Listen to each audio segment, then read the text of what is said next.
My friends, I want to tell you something today. God has set your path for blessing. I don't care what the devil has been whispering in your ear. I don't care what the world has told you. I don't care what your past looks like. The God of heaven has already declared a blessing over your life. But listen to me now, blessings don't just fall out of the sky like rain. They come when you walk the path God has already laid before you. The path of faith, the path of obedience, the path of surrender. Some of you feel lost, some of you feel abandoned, some of you feel like your prayers aren't being answered, but I'm here to tell you that God has not forgotten you. You may not see it yet, but your path is set for blessing. Jeremiah 29:11 declares, "For I know the plans I have for you, declares the Lord, plans to prosper you and not to harm you. Plans to give you a future and a hope." These are not just words written on a page. They are not empty promises. They are the very heartbeat of God speaking directly to you. You see, life has a way of making you question everything. You lose a job, and suddenly you wonder if you'll ever get back on your feet. A relationship ends, and you start believing that maybe love was never meant for you. The bills pile up, the sickness lingers, the door you were praying for stays shut, and doubt starts creeping into your mind like an unwelcome guest. Maybe I'm not good enough. Maybe I'm not worthy. Maybe I missed my chance. But let me tell you something. Those are lies. Lies from the enemy who wants nothing more than to keep you from stepping into the blessing God has already prepared for you. Because when God says, "I have a plan for you," he doesn't say it with hesitation. He doesn't say, "I might have a plan or I'll figure something out." No. He says, "I know the plans I have for you." That means your life is not random. Your struggles are not meaningless. Your journey has already been mapped out by the one who sees the end from the beginning. Think about it. Have you ever used a GPS? When you type in your destination, the GPS calculates the best route to get you there. But sometimes you miss a turn. Sometimes traffic slows you down. Sometimes the road you plan to take is closed. But do you know what happens? The GPS doesn't shut down. It doesn't say, "Well, you messed up, now you'll never reach your destination." No, it simply recalculates. It finds another way. And if a man-made GPS can do that, how much more can the God of the universe, the one who created time itself, redirect your path when life takes an unexpected turn? Some of you are looking at your past and thinking you've ruined everything. You made mistakes, you took detours, you wasted years in the wrong places with the wrong people doing the wrong things. But let me remind you, God is the master of redirection. Even when you think you've strayed too far, he is still guiding you toward your destiny. Look at Joseph in the Bible. God gave him a dream, a promise of greatness. But what happened? His own brothers threw him into a pit and sold him as a slave. He ended up in prison for a crime he didn't commit. If anyone had a reason to believe that God's plan had failed, it was Joseph. But did God abandon him? No, because even in the pit, God was working. Even in slavery, God was working. Even in prison, God was working. And at the right time, in the perfect moment, Joseph was lifted out of the darkness and placed into a position of power where he saved an entire nation. You may be in a pit right now. You may feel trapped, forgotten, overlooked. But don't you dare believe the lie that your story is over. What the enemy meant for evil, God is turning for your good. The very thing that was designed to break you is the thing God will use to bless you. Do you know how pearls are formed? A tiny grain of sand gets inside an oyster, causing irritation. It's uncomfortable, even painful, but the oyster doesn't give up. Instead, it covers the irritation with layers of resilience, transforming what was once an annoyance into something priceless. Some of you have been irritated by life. You've been wounded. You've faced disappointments. But let me tell you, God is using every hardship to create something beautiful in you. That pain you're feeling is not the end of your story. That delay is not your denial. That closed door is not rejection, it's redirection. Think about a puzzle. When you dump all the pieces on the table, it looks like a mess, scattered pieces that don't seem to make sense. But the designer of the puzzle knows exactly where every piece belongs, and when it's finished, it creates a masterpiece. Right now you may be holding just one piece of your life and it doesn't make sense. It may look like failure. It may look like heartbreak. But God is putting the pieces together. What you see as random chaos, God sees as part of His perfect design. You may not understand everything now, but one day you'll look back and say, now I see what God was doing. Now I understand why that door had to close. Now I realize why that relationship didn't work. Now I see why I had to wait. Every great story has moments of tension, moments of struggle, moments where it seems like all hope is lost. But the difference between a tragedy and a triumph is trusting the author. And let me tell you, the author of your story is faithful. He is good. And He always finishes what He starts. God doesn't write incomplete stories. If you're still breathing, He's still writing. The same God who started this good work in you will bring it to completion. So stop doubting His plan.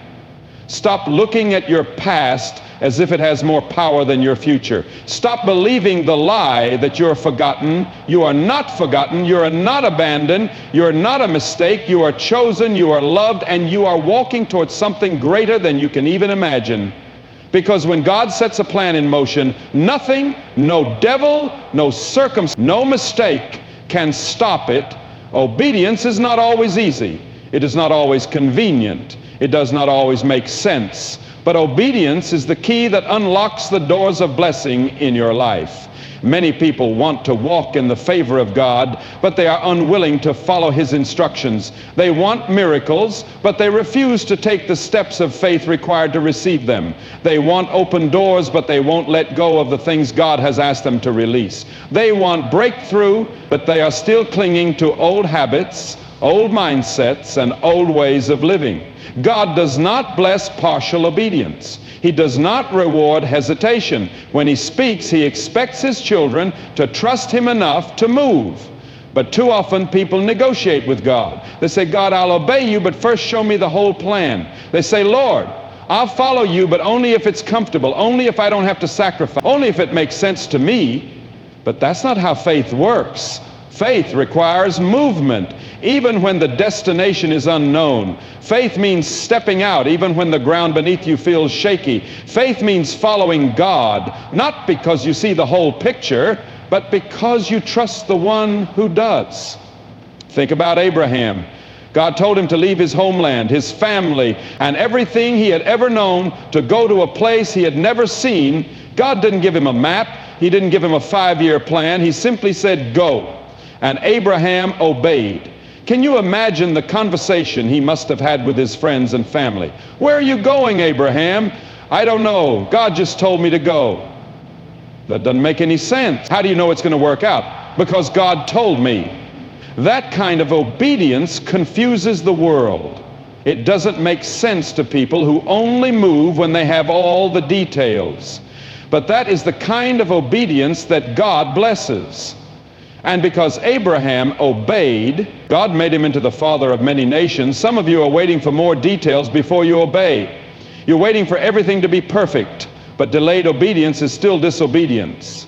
God is calling you to step out now. He is calling you to trust Him now. You don't have to see the whole staircase to take the first step. Think about Peter.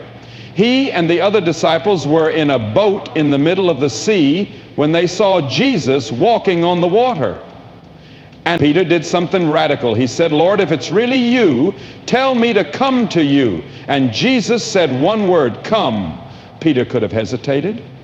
He could have analyzed the situation, trying to calculate whether the water was stable enough to hold his weight. He could have asked Jesus for a guarantee, but instead he stepped out. And as long as Peter kept his eyes on Jesus, he walked on water. He did the impossible. But the moment he focused on the wind and the wave, he started sinking. That's what happens when we let fear and doubt replace our obedience. That's what happens when we stop trusting God and start trusting our circumstances. The moment we take our eyes off Him, we begin to sink. But here's the good news. When Peter started sinking, Jesus didn't let him drown. He reached out and pulled him up. That's the kind of God we serve. He doesn't ask us to walk in obedience so that we will fail. He asks us to walk in obedience because He has already prepared the way for us. Some of you are standing on the edge of your miracle, but you're too afraid to step out of the boat. You're afraid of what people will say. You're afraid of failing. You're afraid of the unknown. But I'm telling you, obedience is the key that will unlock your breakthrough. The thing you've been praying for is on the other side of your obedience. God told Joshua and the Israelites to march around the walls of Jericho for 7 days.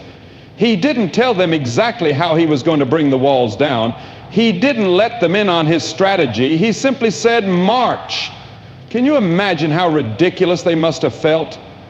Marching around the walls day after day, seeing no change, hearing no sound, watching their enemies laugh at them, but they kept obeying. They kept marching, and on the 7th day after their final lap, the walls collapsed and they walked into victory. Some of you feel like you've been marching for a long time. You've been obeying, but you haven't seen the breakthrough yet. You've been faithful, but the walls are still standing, and the enemy is whispering, give up. Stop obeying. It's not working. But I came to tell you, keep marching, keep obeying, keep trusting. Your 7th lap is coming. Your breakthrough is closer than you think. Don't stop now. Imagine a farmer who plants seeds in the ground. He doesn't see results overnight. He doesn't dig up the seeds after a few days and say, nothing is happening. I must have wasted my time. No, he keeps watering. He keeps waiting, because he knows that the harvest is coming. Obedience is like that. You may not see results right away, but every time you obey, you are planting seeds of blessing. Every time you follow God's instructions, you are preparing for a harvest. Some of you are one act of obedience away from the biggest blessing of your life. Some of you are one decision away from walking into the favor you've been praying for.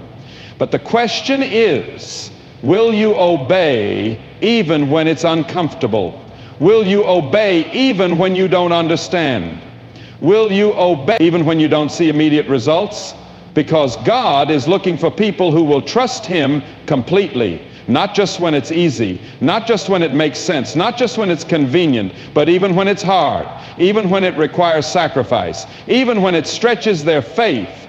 If you want to see God move in your life, start moving in obedience. If you want to walk in blessing, start walking in faith. Because when God sees that He can trust you to obey Him, He will release things in your life that you never even imagined. Your mind is a battlefield. Your heart is a treasure, and both are under attack every single day. The enemy knows that if he can control your thoughts, he can control your life. If he can pollute your heart, he can steal your joy, your peace, and your purpose. That is why the Bible tells us in Proverbs 4:23, above all else, guard your heart, for everything you do flows from it. Think about that. Everything you do, your words, your choices, your reactions, your relationships, flows from what is inside your heart.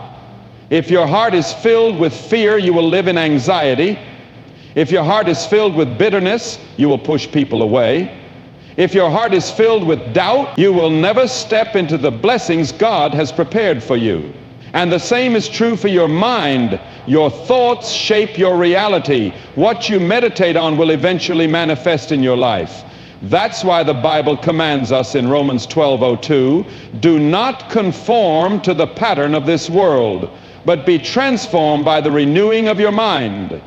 Because the world will try to fill your mind with lies that say, you're not good enough, you'll never make it, you'll always be stuck in this situation. No one really loves you.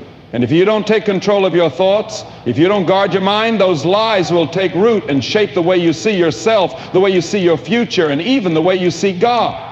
Imagine you have a house with a beautiful garden. You worked hard to plant flowers, trees, and fresh green grass. But if you don't build a fence, if you don't protect it, anything can enter. Stray animals can destroy your plants. Weeds can take over. And before you know it, what was once a beautiful garden is now overgrown and unrecognizable. That's what happens to your heart and mind when you don't guard them. You allow anything to come in: negative thoughts, toxic influences, harmful relationships, unhealthy habits. And over time, your joy disappears. Your peace is stolen. Your purpose becomes blurry. This is why you have to be intentional. You cannot afford to be passive. You have to decide right now that you will not allow anything to take root in your heart or mind that is not from God. You have to filter what you listen to, the music you play, the conversations you engage in, the voices you allow to speak into your life. They are shaping your mind and heart. If all you ever hear is negativity, doubt, and fear, how can you expect to walk in faith and victory? You have to filter what you watch. Some of you are wondering why you struggle with fear, anxiety, or comparison, but you spend hours watching things that glorify sin, promote materialism, and fill your mind with unrealistic expectations. You have to filter the people around you. Some relationships are poison. Some people in your life are planting seeds of doubt, discouragement, and destruction, and you don't even realize it. The Bible says in 1 Corinthians 15:33, "Do not be misled. Bad company corrupts good character." If you surround yourself with people who constantly complain, you will become a complainer.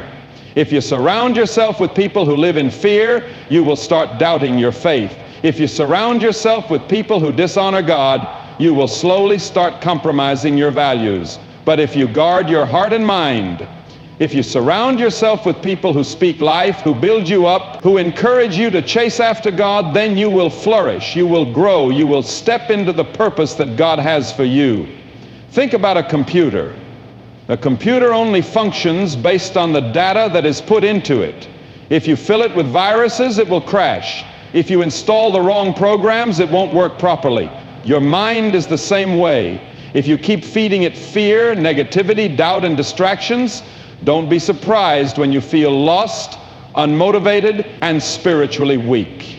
But if you fill your mind with truth, if you meditate on God's promises, if you focus on things that are pure, noble, and praiseworthy, then your life will begin to shift. Your thoughts will become aligned with God's will, and your heart will be filled with peace no matter what storms come your way. Think about Jesus. When he was in the wilderness, the devil came to him with lies. "If you are the Son of God, turn these stones into bread. If you bow down to me, I will give you all the kingdoms of the world." But Jesus didn't entertain those lies. He didn't allow them to take root in his mind. He fought back with the Word of God. He said, "It is written," and he defeated the enemy not with physical strength, but with truth. That's how you guard your mind and heart. You fill yourself with truth so that when the enemy comes with lies, you already have a weapon to fight back. You don't let just anything into your heart. You protect it like the precious treasure that it is. And when you do, your entire life changes. Your peace is unshakable. Your faith is unstoppable. And nothing, no lie, no attack, no trial can pull you away from the purpose God has set for you. Faith is easy when life is going well, when the bank account is full, when your health is strong, when your relationships are thriving. It's easy to say, "I trust God."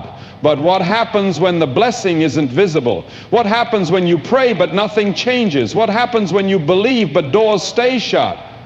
That's when true faith is tested, not when everything is clear, but when everything is uncertain. Hebrews 11:01 says, "Now faith is the substance of things hoped for, the evidence of things not seen." Faith is believing even when there's no proof yet. Faith is trusting when everything in the natural tells you to give up. Faith is holding on when you have every reason to let go. Think about a farmer. He goes out into the field and plants seeds in the ground. He waters them, tends to the soil, and waits. But does he see the harvest immediately? No. Days pass, weeks pass, maybe even months, and nothing seems to be happening. But the farmer doesn't stop watering. He doesn't stop believing. Why? Because he knows that something is happening beneath the surface. That's exactly how faith works. Just because you don't see the blessing yet doesn't mean it isn't growing. Just because you can't see the breakthrough doesn't mean God isn't working behind the scene. But too many people give up too soon. They pray for a while, they believe for a season, but when they don't see instant results, they stop expecting. They stop believing, they stop trusting, they say, maybe it wasn't meant to be. Maybe God forgot about me. Maybe this is just my reality. But God is saying to you today, keep watering the seed, keep trusting me, keep holding on. Your blessing is on the way. Look at the story of Abraham. God promised him that he would be the father of many nations, but he and his wife Sarah were childless. Years passed and nothing happened. Decades passed and still no son. Imagine how Abraham must have felt. Imagine the nights he lay awake, wondering if he had misunderstood God. Imagine the times he looked at Sarah, seeing her grow older, knowing that in the natural their time had passed. But the Bible says in Romans 4:20-21, he did not waver through unbelief regarding the promise of God, but was strengthened in his faith and gave glory to God, being fully persuaded that God had power to do what he had promised. Abraham didn't waver. He didn't let the delay make him doubt. He held on to the promise, and at the right time, when it seemed absolutely impossible, Sarah gave birth to. Some of you have been waiting for a long time. You've been praying, believing, declaring God's promises, but nothing seems to be changing. And the enemy is whispering, give up. It's not going to happen. If God was going to do it, he would have done it by now. But I'm here to tell you, don't let the delay make you doubt. God is not limited by time. He is not controlled by circumstances. He is the God who makes the impossible possible. If he said it, he will do it. If he promised it, he will fulfill it. Think about Noah. God told him to build an ark because a great flood was coming, but at that time it had never even rained before. Imagine how crazy Noah must have looked to the people around him. Noah, what are you doing? Building an ark for what? A flood is coming. What's a flood? Noah obeyed God for years without a single drop of rain. He kept building. He kept believing. And then one day the skies opened and the very thing God had spoken came to pass. That's what faith looks like. It looks like building when there's no sign of rain. It looks like believing when there's no proof yet. It looks like standing firm when everyone else is telling you to quit. Look at Joseph. God gave him a dream that one day he would be a ruler, but what happened next? He was thrown into a pit by his own brothers. He was sold into slavery. He was falsely accused and thrown into prison. If anyone had a reason to doubt, it was Joseph. If anyone had a reason to say, maybe I misunderstood God, it was him. But do you know what? The prison was just part of the process. The pit was part of the preparation. Because in one moment, in a single day, Joseph was taken from the prison to the palace. He went from being a prisoner to being second in command over Egypt. Some of you feel like you're in a pit. You feel like you're in a prison. But what if you're just in the preparation phase? What if God is setting you up for something greater than you ever imagined? What if the delay is actually divine? God's timing is perfect. If he gave you everything you're praying for right now, you might not even be ready for it. Some blessings require growth. Some promises require maturity. Sometimes God is working in you before he works for you. That's why you can't give up. That's why you can't stop believing, because the blessing is coming. The promise is still alive. Even when you can't see it, even when nothing makes sense, even when every circumstance tells you it's impossible, God is still moving. Faith is walking forward when you don't see the path. Faith is praising God before the battle is won. Faith is saying, I don't see it yet, but I know it's coming.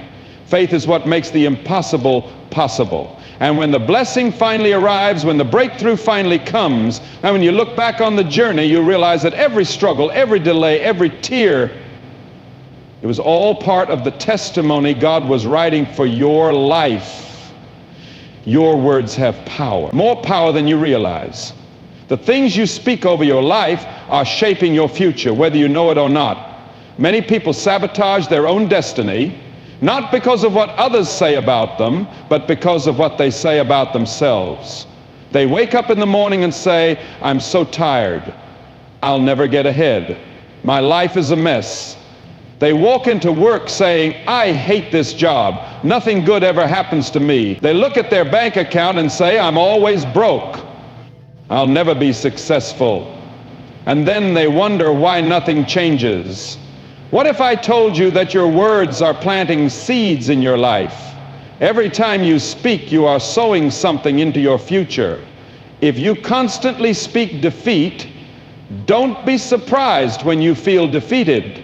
If you constantly speak lack, don't be shocked when you struggle financially. If you constantly declare, I'll never be happy, you are literally closing the door to joy before it even has a chance to enter. But the opposite is also true. If you start speaking life, if you start declaring victory, if you start speaking faith even in the middle of your struggle, you will see things shift in ways you never imagined. Think about a thermostat. When you walk into a room and the temperature isn't right, what do? You adjust the thermostat, and after a while, the entire atmosphere shifts to match the setting you chose. Your words are the thermostat of your life. If you constantly speak negativity, you are setting the temperature for failure, frustration, and defeat. But if you start speaking life, you will shift the atmosphere around you. The Bible says in Proverbs 18:21, the tongue has the power of life and death, and those who love it will eat its fruit. That means every word you speak is either bringing life or bringing death. There is no neutral ground. Look at the story of the Israelites. God had promised them a land flowing with milk and honey. He had already declared their victory. But when they sent spies to check out the land, 10 of them came back saying, the enemy is too big, we can't win. We are like grasshoppers in their sight. They spoke fear. They spoke defeat. And because of that, an entire generation wandered in the wilderness for 40 years and never saw the promise. Not because God wasn't able to bless them, but because their words created their reality. Some of you are wandering in your own wilderness, not because God hasn't prepared blessings for you, but because your words have kept you stuck. You keep saying, I'll never change, I'll never be free, I'll never find the right person, my situation is hopeless. And as long as you keep speaking it, you keep living it. But then there were 2 men, Joshua and Caleb, who came back and said, yes, there are giants in the land, but our God is bigger. We are well able to take possession of it. They saw the same situation, but they spoke differently, and because of their words, they were the only ones from their generation who entered the promised land. Your words are determining which direction you're walking in. Think about David. When he faced Goliath, everyone else was speaking fear. They were saying, he's too big, we can't win. He's been a warrior since his youth. But David spoke differently. He said, the same God who delivered me from the lion and the bear will deliver me from this giant. And do you know what happened? David didn't just kill Goliath, he cut off his head. Some of you need to cut off the head of the negativity you've been speaking. Stop saying, I'll always struggle. Stop saying nothing ever works out for me. Stop saying I'm not good enough, because the more you speak it, the more power you give it. Imagine a person who plants a beautiful tree in their yard. Every day they water it, take care of it, and watch it grow. But then one day they start pouring poison on it. The leaves begin to wither, the branches start to die, and before long, the tree that was once full of life is barely surviving. That's what happens when you speak negativity over yourself. You are poisoning your own future. You are killing the very things God is trying to grow in your life. But here's the good news. You can change your words, and when you do, you can change your life. Start speaking what God says about you. Instead of saying, I'll never get through this, say, I am more than a conqueror.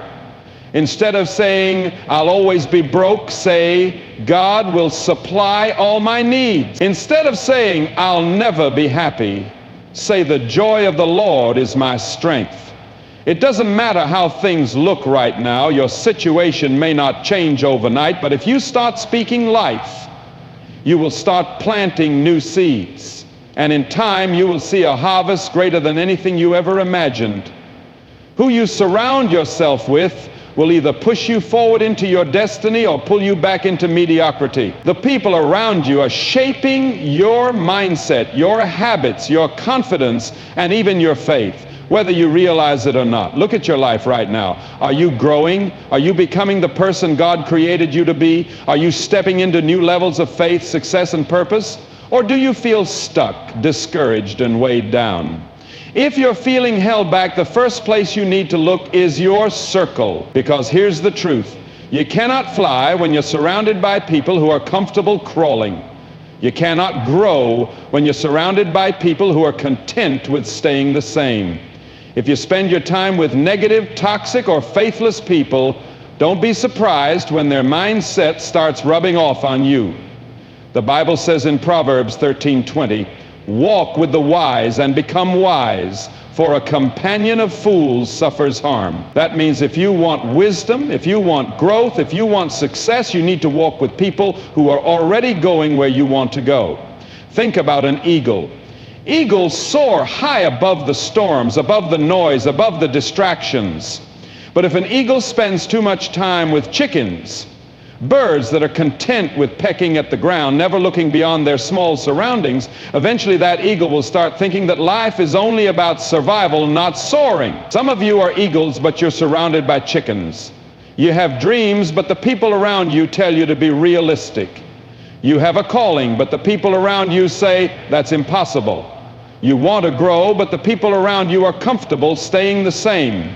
And here's the danger. If you listen to them long enough, you will start shrinking your dreams, dimming your light, and settling for less than God's best for you. Look at David. When he showed up on the battlefield and heard Goliath mocking the Israelites, he didn't respond with fear like everyone else. He said, who is this uncircumcised Philistine that he should defy the armies of the living God? But do you know what happened next? His own brother, Eliab, tried to discourage him.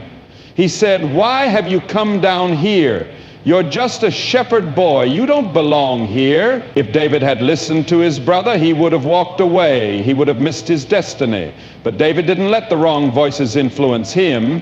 He knew that his calling was greater than their criticism. Some of you are listening to the wrong voices. You're surrounded by people who doubt you, who belittle you, who try to keep you in a box. And if you keep allowing their words into your spirit, you'll never step into the greatness God has placed inside of you. That's why you have to be intentional about your relationships. You need people who challenge you, who stretch you, who inspire you to become everything God created you to be. If you're always the smartest person in the room, you're in the wrong room. If you're always the most motivated person in your circle is too small. If the people around you aren't speaking life into you, you need new people. Think about the story of the paralyzed man in Mark 2:3-5. He couldn't get to Jesus on his own, but he had friends who carried him. They didn't just say, well, maybe it's not your time. They didn't tell him to give up. They didn't let the crowd stop them. Instead, they climbed onto the roof, tore a hole in it, and lowered him down right in front of Jesus. And because of their faith, he was healed. That's the kind of people you need in your life. People who will carry you when you're weak, who will believe for you when you struggle to believe for yourself, who will do whatever it takes to get you to Jesus when you feel like giving up. Now, let's flip the question. What kind of friend are you? Are you the one lifting others up, encouraging them, pushing them toward their purpose? Or are you the one keeping them small, speaking doubt and holding them back? Because relationships are a two-way street. If you want the right people in your life, you also need to be the right kind of person. God has big plans for you. He has a destiny that is greater than you can imagine.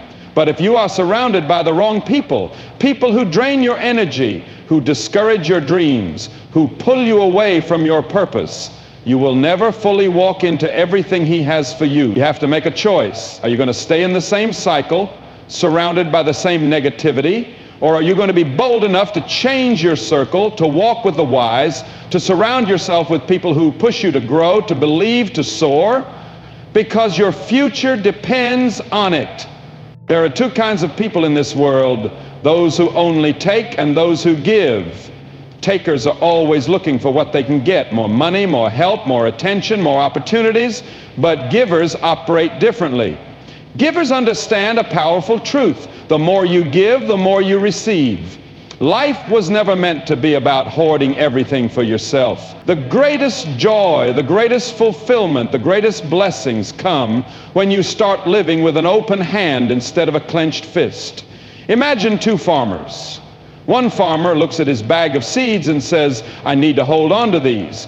If I plant them, I'll have nothing left. So he stores them away, afraid to let them go. But the other farmer takes his seeds and scatters them into the soil, trusting that in time they will produce a harvest. Months later, who has more, the farmer who kept everything or the farmer who gave? That's exactly how life works. The one who holds on to everything, afraid to give, ends up with nothing, but the one who gives, who plants seeds of generosity, ends up with more than he ever imagined. Luke 6:38 says, give and it will be given to you. A good measure, pressed down, shaken together, and running over, will be poured into your lap. That means the way you give will determine the way you receive. If you live selfishly, always taking, always keeping things to yourself, you will never experience the fullness of what God has for you. But if you live generously, with a heart to bless others, you will see doors open that you never expected. Too many people live with a scarcity mindset. They think if I give, I'll have less. But in God's kingdom, giving doesn't subtract, it multiplies. Look at the story of the widow in 1 Kings 17. There was a famine in the land, and she had only a little bit of flour and oil left. She was preparing her last meal for herself and her son before they died of starvation. Then the prophet Elijah came and said, make me a small loaf of bread first, and then make some for yourself and your son. Now, logically, that made no sense. She barely had enough for herself, and here was this man of God asking her to give. But she obeyed. She gave first. And because of her generosity, her flour and oil never ran out. She and her son had enough to survive throughout the entire famine. What if she had said no? What if she had held on to the little she had and refused to give? She would have eaten one last meal and died. But because she gave, God multiplied what she had. Some of you are holding on to things so tightly, your time, your resources, your love, afraid that if you give too much, you'll be left with nothing. But that's not how God works. When you release what's in your hand, God releases what's in his. Look at Jesus. He had 5 loaves and 2 fish to feed a massive crowd. It wasn't enough, but instead of keeping it to himself, he lifted it up, gave thanks, and distributed it. And as he gave, it multiplied. More than 5,000 people ate, and they had 12 baskets left over. That's the power of giving. But giving isn't just about money. Some people have no problem giving financially, but they withhold their kindness, their encouragement, their time. True giving is about a lifestyle. It's about living every day with the mindset of, how can I bless someone else? Think about the people in your life. Are you someone who only takes? Do you only call when you need something? Do you only show up when it benefits you? Or are you the kind of person who gives encouragement, gives love, gives support without expecting anything in return? There's a reason why the Dead Sea is called dead. It has no outlet. Water flows in, but nothing flows out. It takes, but it never gives. And because of that, life cannot thrive in it. Some people live like that. They take and take, but they never pour into others. And eventually their lives become stagnant, empty, lifeless. But when you start giving, when you start blessing others, when you start living with an open hand, you become a river of life, not a dead sea. Think about a candle. When you use one candle to light another, does the first candle lose its flame? No. It just spreads the light. That's what generosity does. It spreads the blessing without diminishing what you already have. Some of the most fulfilled, happiest, most blessed people in the world are not those who have the most, but those who give the most. They've discovered that joy doesn't come from accumulating, it comes from contributing. When you wake up in the morning, don't just think about what you can get. Ask yourself, how can I be a blessing today? Maybe it's buying someone a coffee. Maybe it's giving a word of encouragement. Maybe it's taking time to pray for a friend. Maybe it's simply smiling at a stranger. Giving isn't always about money. Sometimes the smallest acts of kindness make the biggest difference. The world is full of takers, people who are only focused on themselves. But when you choose to be a giver, when you choose to pour into others, when you choose to be a blessing, you set yourself apart. And in return, God will pour blessings into your life that you never expected. There will be times in life when you feel like giving up. Times when the struggle is overwhelming, the journey feels too long, and the breakthrough seems impossible. You may have prayed, fasted, believed, and done everything you know to do, yet nothing seems to change. In those moments, doubt creeps in, whispering, maybe it's never going to happen. Maybe I should just quit. But let me remind you of something powerful. God's timing is perfect. Just because you don't see the answer right now doesn't mean it's not on the way. Just because it's taking longer than you expected doesn't mean it's not going to happen. Delay is not denial. Look at Joseph. He had a dream that one day he would be a great leader, that people would bow before him. But do you know what happened next? Instead of stepping into that dream, he was thrown into a pit by his own brothers, sold into slavery, falsely accused, and thrown into prison. Years went by, no sign of the promise, no indication that things would change. But what Joseph didn't know was that even in the pit, even in the prison, God was working behind the scenes. And one day, suddenly, he was brought before Pharaoh, and in an instant, he was promoted to second in command over all of Egypt. What if Joseph had given up in the prison? What if he had said, I guess my dream was just a fantasy? He would have missed the blessing. He would have forfeited the destiny God had for him. Some of you feel like you're in a pit right now. You feel like you're stuck in a prison, waiting on a promise that seems so far away. But I want you to hear this. God is not finished with your story. Just because you're in the waiting season doesn't mean he's abandoned you. Think about a pregnant woman. When she's carrying that baby, she knows there's a time of birth coming. But she doesn't rush it. She doesn't force the baby to come before it's ready. She waits because she knows that when the time is right, the birth will happen. Some of you are pregnant with purpose, pregnant with a vision, pregnant with a promise from God, but you feel impatient because it hasn't been born yet. And God is saying, trust my timing. If I gave you the blessing too soon, it would not be fully developed. But if you wait on me, it will come forth in its perfect season. We live in a world that tells us everything should be instant, instant success, instant gratification, instant answers. But God doesn't operate on our schedule. He operates on his divine calendar. Look at David. He was anointed as king when he was just a young shepherd boy, but he didn't take the throne immediately. He spent years running from Saul, hiding in caves, fighting battles, and facing obstacles. But every challenge was preparing him for the moment when he would finally step into his destiny. Some of you are facing obstacles right now, and you don't understand why. You're asking God, why is this happening? Why is it taking so long? But what if the struggle is actually part of your preparation? What if God is using this season to strengthen your faith, to develop your character, to shape you into the person who can handle the blessing when it comes? When you plant a seed, you don't see results overnight. You don't go out the next morning and expect to see a full-grown tree. No, you water it. You wait. You trust the process. God is doing the same thing in your life. He has planted something inside of you, but it needs time to grow. And if you don't give up, if you keep trusting him, you will see the harvest. Think about Noah. God told him to build an ark because a flood was coming. But do you know how long it took? Over 100 years. Can you imagine the kind of faith it took to keep building year after year with no sign of rain? People must have mocked him.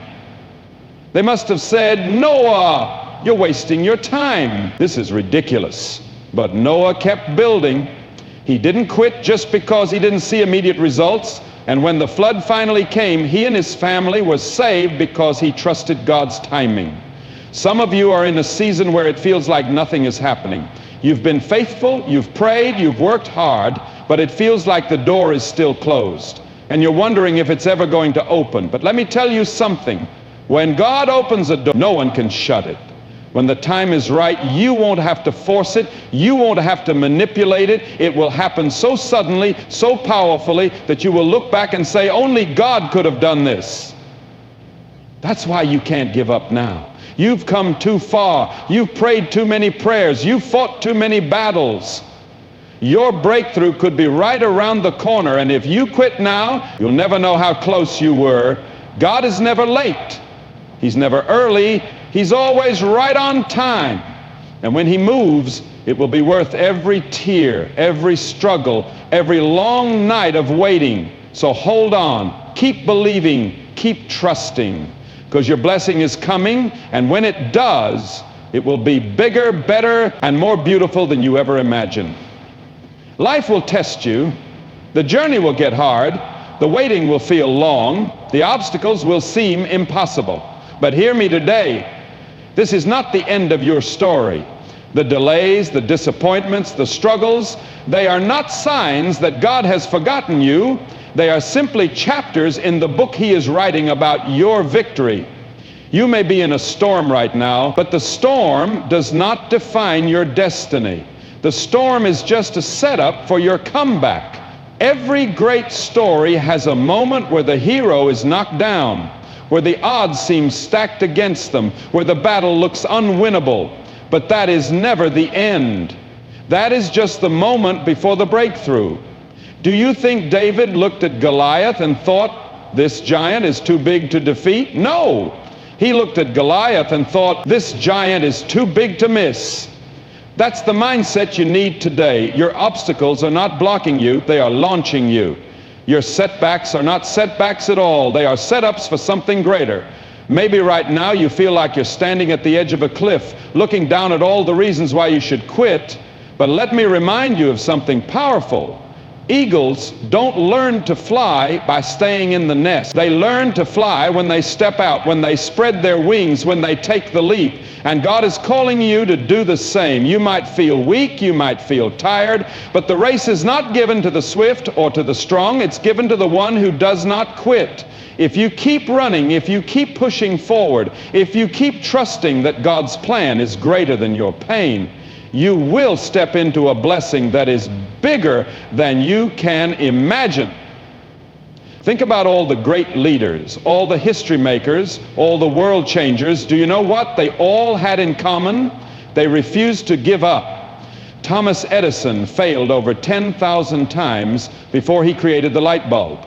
Walt Disney was told he lacked creativity before he built an empire. Michael Jordan was cut from his high school basketball team, but he didn't let that define him.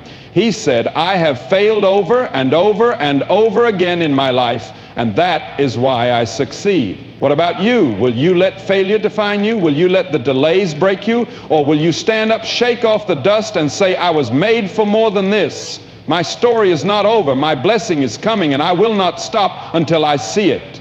Because the truth is, God does not start something that he does not intend to finish. If he put a dream in your heart, it's because he has already prepared the way for it to happen. If he gave you a promise, it's because he has already made a way for it to come to pass. Maybe you can't see it yet. Maybe you're still in the middle of the battle. But battles don't last forever, and neither does the night. The sun always rises. And when it does, you will look back and realize that every tear, every trial, every moment of waiting was worth it. Winston Churchill once said, success is not final, failure is not fatal. It is the courage to continue that counts. And that's what I want to leave you with today. The courage to keep going. You are not meant for a life of fear. You were not created to settle. You were born to soar, to shine, to walk in victory. So stand up, keep pushing, keep believing, because the best is not behind you. The best is yet to come.